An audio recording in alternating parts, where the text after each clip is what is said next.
Well, hey, everybody. It is great to see you. Thank you for being here on this Thanksgiving weekend. You don't look too tryptophan hungover or anything like that, but very glad to have you here. My name is Jonathan Wolfgang. I'm one of the pastors on staff, and excited to get to wrap up this Divine Dare series that we've been. To get started, though, when I was in college, I attended a church in St. John's Missionary Baptist Church in Alcoa, Tennessee, all right?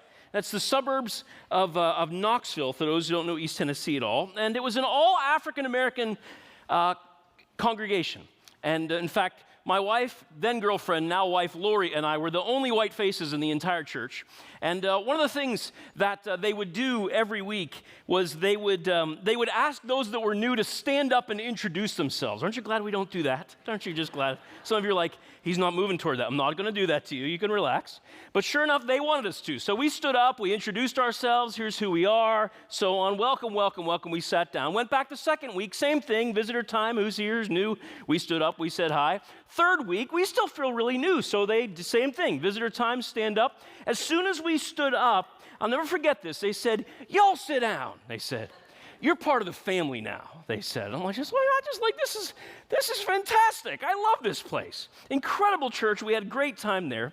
It was a very, very poor part of Knoxville. In fact, my 10-year-old Plymouth Sundance was one of the nicest cars in the parking lot, all right, if that gives you any context. But there was this joy and this warmth there that I will never forget. And I have so many great memories of the time that we spent with that church. But one of my most vivid memories was the weekly offering. All I had seen when it came to the whole offering time was similar to what we typically do, right? There'd be maybe someone talking up front. The lights would be kind of dim. You could kind of have some privacy. Maybe you'd tuck it in a little envelope or something so nobody saw. Whatever, just buckets were sort of passed around the room. It was not that way at St. John Missionary Baptist Church, let me assure you. What they would do when it would come to offering time is the plates weren't passed. They were put up front in the front of the church building, and the band would start to play. And the congregation would begin to make their way down the aisles. In fact, some people, as they're singing, would come dancing down the aisles with their offering. And instead of quietly putting their offering in some envelope and subtly slipping it into a bucket, some of them brought cash and were carrying it down the aisle as they came toward the plate. Absolutely true. In fact, the little sort of cheering we did at the end of last week's service kind of reminded me of it just a bit. I had never seen anything like this, okay? And I remember talking to the pastor there. One of the questions I had for him, because it's just a different cultural experience. His name was Reverend Joe Colquitt. Great guy to talk with. And I sat down with him and said, asked him about this. And he said, now, many of these people in my church family, he said, have nothing. But for them, the act of giving is more than just a burden, more than just a requirement. It's a joy. He said, for many of them, it was a statement. It was saying, this world may look at me and see nothing but need and struggle, but I have something to bring. I get to partner with God in His work. I get to be a giver, not just a taker. And it was this incredible image, and it stuck with me, even though, here, I'm a college student, and I had more than many of these folks. But that didn't matter.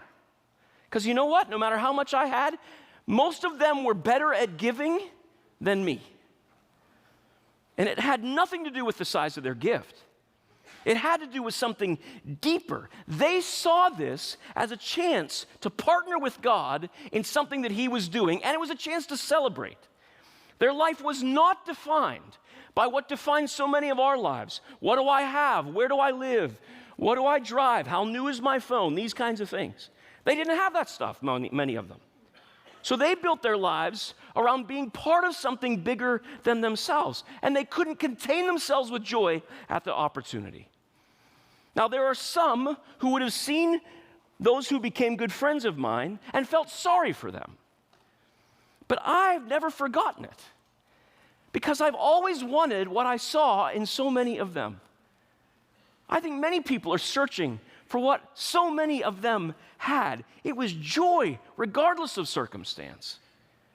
Anyway, as I was getting ready for this message, I came across a passage that reminded me of that experience. It's in the New Testament book of 2 Corinthians. And the Apostle Paul is writing to his friends at a church in a city called Corinth. And this is what he writes them in 2 Corinthians chapter 8, verse 7. It'll be on the screen behind me, or obviously I hear some of you turning there. You can follow along there as well. Here's what he said. 2 Corinthians chapter 8, verse 7. Since you excel in everything, in faith, in speech, in knowledge, in complete earnestness, and in the love we've kindled in you, see that you also excel in the grace of giving. Excel in the grace of giving. It's an interesting phrase. Now, we have two letters that Paul wrote to these folks there in Corinth, and we know a little bit about them from these letters. They were kind of a competitive bunch. They loved to compare who had better gifts than others. There was even a little bit of bragging that would begin to take place. So part of me wonders if when Paul's writing this to these folks, he's saying, almost in air quotes, just as you excel in everything, right? You're so proud of how you excel at things, which in so many ways speaks directly to who we are and where we are, right? I mean, in the Northwest, we're proud of our ability to excel, especially here on the East Side. The pressure is immense to excel, isn't it? Whether it's in school or in sports or at work, whether it's as a stay-at-home parent, wherever it is, incredible pressure to excel. We hear words like mediocre. We hear words like average. Those are dirty words for us, right? We bristle at that. But excel, that's what we're all expected to do. It's a word that stretches us to excel professionally. We encourage our kids or grandkids to excel in a sport or in their studies. We work to excel at a hobby. If we're going to do it, we might as well do it well. So Paul offers this challenge, maybe one you've never thought of before. Excel in the grace of giving. In light of the grace we've been given, allow that grace to flow out of us in giving. I think his word choice is important here. He doesn't say excel in the duty of giving, the responsibility or burden of giving. It's excel at the grace of giving. This isn't some gritted teeth, what's my fair share? I'll give if I have to. This is grace-filled thing. And I had never really thought about it this way before.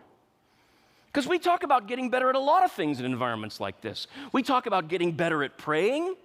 We talk about getting better at reading and understanding the Bible. We talk about getting better at being a friend or being a loving spouse or being a parent. We want to excel at all of that. But we don't talk as much about how do you excel in giving. Those friends back at St. John's Missionary Baptist Church, Alcoa, Tennessee, they excelled at giving. And as part of this Divine Dare series, I think Paul throws down a sort of double dog dare on this one, all right? Don't just be an average giver. Don't just aim for a passing grade when it comes to generosity. Excel at the grace of giving. Now, what would that look like in your life? With your bills and your pressures and your worries, what would that look like to excel in that way? And what could happen in this world if we started to live that way? So let me get real practical on this Thanksgiving weekend, because I know we're all a bit drowsy. Today I want to talk about this. How do we excel at giving? What if that were to become our goal? So let's just get real practical. Now, I know as we start this, for some people, this is a difficult subject. Anytime you come into a room like this, you talk about giving or money or generosity, it stirs up all kinds of stuff. You remember the old story in the Bible of Cain and Abel? Scott referenced it last week. Remember, they were a set of brothers. It was the very first murder in human history. One brother killed the other. Do you know what that fight was about? It wasn't because they were crossing the imaginary line in the back of Adam and Eve's station wagon. It wasn't about that. One wanted the remote or whatever. It wasn't anything like that. It actually had to do with giving. One was generous in his giving, and the other got jealous and resentful about it. That's what sparked that murder. And this has been a sensitive subject ever since. It stirs up all kinds of stuff. For some, it stirs up guilt. For others, it stirs up suspicions. Everybody just gets nervous. And as a result, many churches just shy away from ever talking very practically and specifically about what the Bible says about managing our stuff. But let's think about this for a minute. How's that working for us? I mean, just again, there were new reports that came out, record levels of consumer debt in our world. Money arguments continue to be the number one source of conflict in many marriages. I mean, this is a huge part of our lives. And because it's such a big part of life, the Bible has a lot to say about it. And let me say one other thing before I dive in too deep, especially for those who are brand new around here, okay? Because I know on a weekend like this, every weekend, but especially a holiday weekend, there's folks that are visiting, maybe in from out of town, or you decided this weekend to come for the first time and check this place out. We really are thrilled that you're here. And I want you to know up front that this is in some ways kind of an inside family talk. I mean, today I'm primarily speaking to those of us who are followers of Jesus. But part of why I want to share this and talk about this, some of how you can help us, is a couple of different ways. One, we want you to know this is what happens. This is why we do what we do. It's because we see this generous God that we're learning to imitate from. And so when you see us doing crazy stuff with our money, this is why. Another reason, you can actually help us sort of be accountable on this, because this is hard in our culture. Be gentle, but you can help us with this. And finally, no matter where you're at spiritually, the beautiful truth and wisdom of God's word is that living a lifestyle of generosity is far richer and more joy-filled than living a life of greed. And you may want to experiment with that. It's interesting. Even non-Christian financial advisors will very often encourage their clients, even with no spiritual background at all, to include some charitable giving as part of their financial management. There's just something about that. Scott talked about these a couple of weeks ago, this incredible research that's been done on the physical, emotional, psychological health benefits that come through this lifestyle of generosity. But for those of us who are followers of Jesus, I want you to think with me about what would it look like to not just be average or mediocre, but to excel at giving, just as God excels in giving to us. So as we go through these, maybe rate yourself. Maybe on a scale of 1 to 5. 5 being, I'm amazing. 1 being, I hope he doesn't make us show our hands or anything like that, right? Get very practical here. First thing, people who excel at the grace of giving, they learn to live gratefully within the means God provides.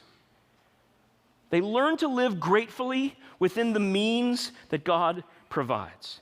Those who excel at the grace of giving are discovering the power of margin, that beautiful thing called margin. Let's just be honest. For many in this room, not all of us, but many, you are making more money right now than you ever have before in your life. And if you could talk to younger you when you were just starting out, telling you what you'd be making today, you would have thought you'd have it made, right? You wouldn't have a care in the world making all that money. And yet, here many of us are. We still feel the same pressure, the same anxiety that we have in other earning levels. Why is that? It's all about margin. For most people, when they get a raise or increase or bonus, their first impulse is to also raise their lifestyle. But those who excel at the grace of giving think differently. They leave margin between what they make and what they spend. And do you know what that space is called between what you make and what you spend? It's called peace. That's what it's called, right? It is called peace of mind.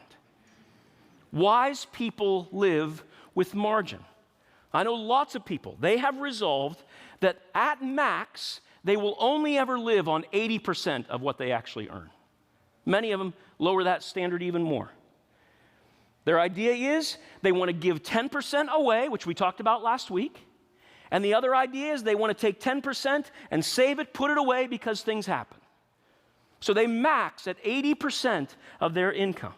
They decide on it in advance to create margin. So let me ask you, do you live with margin?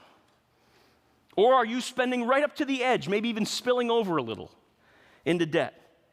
And I know about this because at different periods in my wife and I's life, we have made these dumb mistakes. Usually I have made these dumb mistakes, getting ourselves into some pretty deep holes that it took years to crawl our way out of, all because we didn't allow that margin.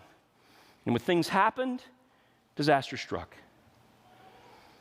But they not only live with margin, there's a gratitude and contentment with what it is that they have. Listen to what Paul writes to another group of early Christians, this time over in Philippians. Well-known verse, Philippians 4, second half of verse 11 and following. It says, I have learned, so key word. I wasn't born this way. I had to learn this. This is a trained thing. I have learned to be content, whatever the circumstances. I know what it is to be in need, and I know what it is to have plenty. Many of us know the same. I have learned the secret of being content in any and every situation, whether well-fed or hungry, whether living in plenty or in want. What is it, Paul? Tell us. He says, I can do all this through him who gives me strength. And this verse gets thrown around a lot, and how you can do anything through him who gives you strength. Do you know what he actually originally was saying? You can be content in our materialistic world through the miraculous power of God. That's what he's saying. Live within our means. No matter our situation, we can be grateful for what we have because of his grace in our lives. Because you combine margin with contentment and you discover financial freedom. Has nothing to do with the number of zeros in your paycheck or your portfolio. Little equation here, margin plus contentment equals financial peace. So you want to excel at the grace of giving, you want to get really good at this and not just be average or mediocre, then you learn to live gratefully within the means God provides. So think about it, rate yourself. How you doing on this one? Does anything need to change? Second thing, those who excel at the grace of giving, maybe a bit more of a stretch for some of us, view present resources from an eternal perspective. They see their stuff and just think about it differently because they understand there are things in their lives that will last forever, and then there are things that simply won't, that break, that wear out, that get stolen, that really ultimately are of little value when real crisis strikes. This comes straight from Jesus' mouth directly. Jesus puts it this way, well known, Matthew chapter 6. He says, do not store up for yourselves treasures on earth where moths and vermin destroy and where thieves break in and steal. But store up for yourselves treasures in heaven where moths and vermin do not destroy and where thieves do not break in and steal. For where your treasure is, there will your heart be also. This idea, it's just the way things work. If I invest in my stuff, in my house, a little bit of my heart goes there. But if I invest in other things, my heart goes there. And Jesus is saying, most of this temporary stuff, it's just moth food and rust waiting to happen. Those who excel at the grace of giving know that there are two big buckets of stuff in their lives. There's temporary stuff and there's eternal stuff. And that temporary stuff comes and goes. But the eternal stuff, that's what lasts. Invest your life there, Jesus says. So think in your life, does more of your focus and energy go on the temporary stuff? On the house, on the car, on the phone, on the entertainment system? All stuff that will wear out and be replaced? Or do you invest significant focus on eternal stuff, like your character, like relationships, like the needs and lives of people around you? I mean, which one makes more sense to invest in? Think of it like this. If you rented a room at the Motel 6, you're only going to be staying there for a few days. There's no way you'd pay to have some expensive renovation done to the bathroom, right? Because you're only going to be there for a short time. It's temporary. You'd never rent a car for the day and then take it to get it detailed before you hand it back in, right? It's not the way it works. It's temporary. It's investing in what's eternal, not that which is going to pass away. The challenge is, of course, to keep this in mind. This last summer, My family and I did a little road trip. We loved a road trip. And last summer, we drove kind of through the Midwest and up into New England, did about 3,000 miles in the month of August, had a blast. And one of our stops was in Boston. And many of you have been to Boston. One of the things that you do when you're in Boston is the Freedom Trail. And we did all the other stuff that you're supposed to do when you're in Boston. We had clam chowder and baked beans, and we tried Boston cream pie at the original place. We spit on the New England Patriots Stadium, the stuff you're supposed to do when you're in Boston, right?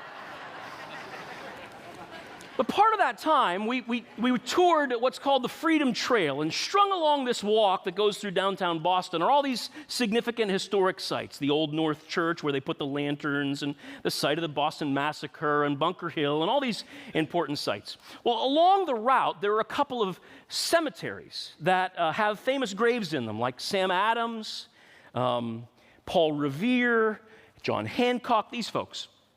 And as we were sort of wandering the gravestones, which I enjoy doing anyway, it's a whole other conversation, I kept seeing this little motto that was carved across the top of many of these graves. It's this little phrase, Memento Mori. I have no idea what that means. And so it just so happens the world's information is in my pocket. Let me find out, right? So even with my rusty Latin, I was able to figure out Memento Mori simply means remember death. Remember death. It was on many of these tombstones. And it wasn't there because they had some sort of macabre obsession with death. It was simply a reminder to all who came to visit those that they had lost that that same fate is coming for all of us. So don't forget it. Sooner or later, our time here is short. Memento Mori. I love what the psalmist writes. Same idea centuries earlier. Psalm 39, this from the New Living Translation. Lord, remind me how brief my time on earth will be. Remind me that my days are numbered, how fleeting my life is. You have made my life no longer than the width of my hand. My entire lifetime is just a moment to you. At best, each of us is but a breath. I always heard people older than me say, oh, the older you get, the faster it goes. And I rolled my eyes, and now I get it. Some of you get it too. It moves fast, doesn't it? Just a breath. See, when it comes to their stuff, those who excel at the grace of giving, they memento mori. It's becoming a little motto in my life. Memento mori. And I'll tell you, you're not going to hear this anywhere else. Because everywhere else, it's all about forgetto mori, right? Focus on now. Focus on now. Get what you can. Take what you want.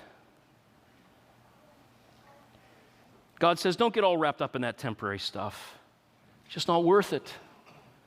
Focus on the stuff that will last forever. Of course, it's not to say you can't enjoy what you have. Enjoy it. That's awesome. The problem is not having stuff. The problem is when our stuff has us. So let me ask you, how much does the reality of eternity factor in to your resources? What things occupy your thoughts? Temporary or eternal? Just rate yourself. Third thing, to excel in the grace of giving, learn to handle resources intentionally, not impulsively. Let me hit you with that again. Handle resources intentionally, not impulsively.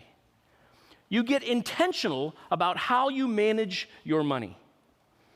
Now, we're hardwired in a certain way when it comes to our stuff. Think of it this way. No kid has ever had to be taught the word mine, right? I found with my three, I had to train them in hours. We had a lot of work to do when it came to share. But mine was the default setting out of the package, right? Came right out of the wrapper that way. We have to work on this on purpose. And those who excel at the grace of giving are not fuzzy about their financial lives. Most people give when the moment hits them, and that's great. When you see a need, you're flipping through the channels and you see a sad puppy on TV at night, whatever, that's great. But to excel in the grace of giving means making it a regular part of life. Again, Paul to the Corinthians, 1 Corinthians 16, 1-2. Now about the collection for God's people, do what I told the Galatian churches, another church in the area, to do. On the first day of the week, each one of you should set aside a sum of money in keeping with his income, saving it up so that when I come, no collections will have to be made. This is a systematic, intentional approach to being generous. So let me ask you, do you have a plan? It's very hard to exceed at the grace of giving when you're fuzzy on where things are going in your financial life. Do you know where you stand when it comes to generosity? Chances are you know what you made last year. Do you know what you gave last year? Do you know how much debt you have right now? Do you know how much you're saving? If the answer is I'm not sure to any of those, it's time to do something.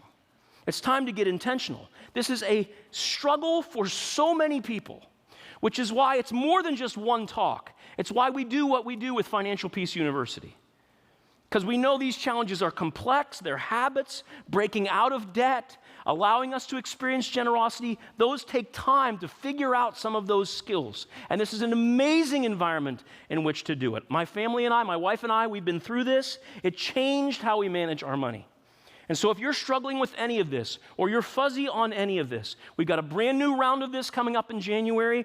You can actually sign up for it or get more information by texting PEACE to 97000. You can do it right now, and it'll give you a little link that you can find how to sign up, get involved. It'll be beginning after the first of the year to try to fix all the screw-ups we make over the next 6 weeks, all right? That's why we're scheduling it where we did, but it's just practical reality. This could be a key piece to learn how to handle our resources intentionally and not impulsively. Because you know what I've found when it comes to generosity? Those who give decided to give. It's an intentional act. The people that don't give, it's not that they decided not to give.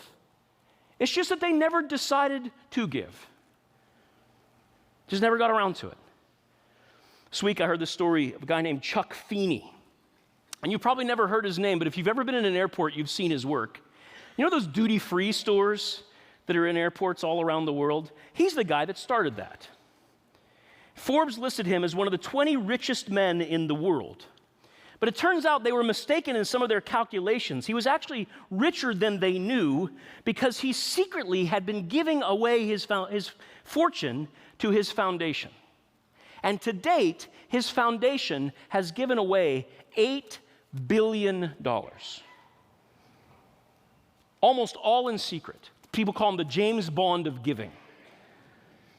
Another article titled, The Billionaire Who's Trying to Go Broke. His goal is to completely give his fortune away before he dies. He's still a millionaire, of course, lives comfortably, but he wears a $15 watch. When he was still working, he carried a plastic bag as his briefcase. But Warren Buffett and Bill Gates both point to him as their inspiration for how they're handling their finances. He says his goal when he dies, I want the last check I write to bounce, he said. Some of you are like, I got Feeney beat. I'm already bouncing checks, right? I got him. Anyway, he's decided to excel at giving. Not just what's required, not just what's average. Here's what the Apostle Paul says elsewhere. Each person should give what he has decided to in his heart to give, not reluctantly or under compulsion. For God loves a cheerful giver. That word for cheerful there is the same word we get the word hilarious from. God loves a hilarious giver. What Chuck Feeney is doing is hilarious. It's radical. In a lot of people's eyes, it's nuts. So you probably have goals about how much you want to have in life. Have you ever thought about setting a goal of how much you want to give away? What could that look like? So how do you be intentional with your stuff? One last thing in the limited time we have left. Learn to live gratefully within the means God provides. View present resources from an eternal perspective. Handle resources intentionally, not impulsively. And one final thing, the fourth, link arms with others for greater impact. Link arms with other people. There are people in this room who, with the stroke of a pen on a check, can do serious damage financially to a problem in our world. You have the resources to make that happen. But for most of us, the power of our giving comes when we team up with others. It's pooling our resources, making a difference. This has always been the way it is with God's people. Together, we can do so much more. I mean, just think about this. The largest organization in Seattle, what do you think it is? It's not Starbucks, believe it or not, as many of those as there are. It's the church. Has more locations than any other business or operation in the world, right? It has more resources than Goldman Sachs or the Bank of America. And with God's power, when we come together, we can aim at virtually any need in our world and make a serious dent. See, it's giving to God, but it's done through the local church. And sometimes people talk about giving and they think, well, I want all the money to just go to a project. I don't want any of it to go to overhead. Because overhead doesn't sound exciting. There's nothing glamorous about infrastructure. But you think about it. This building is infrastructure. This building is used throughout the week, not just on Sundays. And the lights and the water and the toilet paper, those things all cost money. You know, little angels that fly in, even though our paper is extraordinarily soft, right? Think about this. Last year alone, we spent over $12,000 on hospitality, office supplies. So paper plates, pens, pencils, napkins, coffee cups, other things needed in the office. This building, of course, is paid for. We don't have any debt as a church, and yet tens of thousands of dollars go into maintaining it, cleaning it, fixing things that break, utilities, insurance. Our average monthly power bill is $4,500. And yet, last year, we gave away over $771,000 through local and global mission and through our Compassion Fund. All because people came together. Some in big ways, some in small ways. What could happen if we made it our goal to excel at the goal of giving? Because what happens when we come together is not just that we get toilet paper and light bulbs. Lives changed. Just like an experience 2 weeks ago when several people got together who were just grieving the loss of someone this holiday season. They came to an event we did called Surviving the Holidays, and they were able to just find a place of rest and encouragement and strengths so that they could navigate what can be a very hard time of year when you're missing somebody. Things like Alpha, where folks that have questions about faith want to come without being judged or being shunned for having doubts. My goodness, why would we ever do that? Come to Alpha to create this amazing environment, which will be starting again in January. Amazing things happening around the world.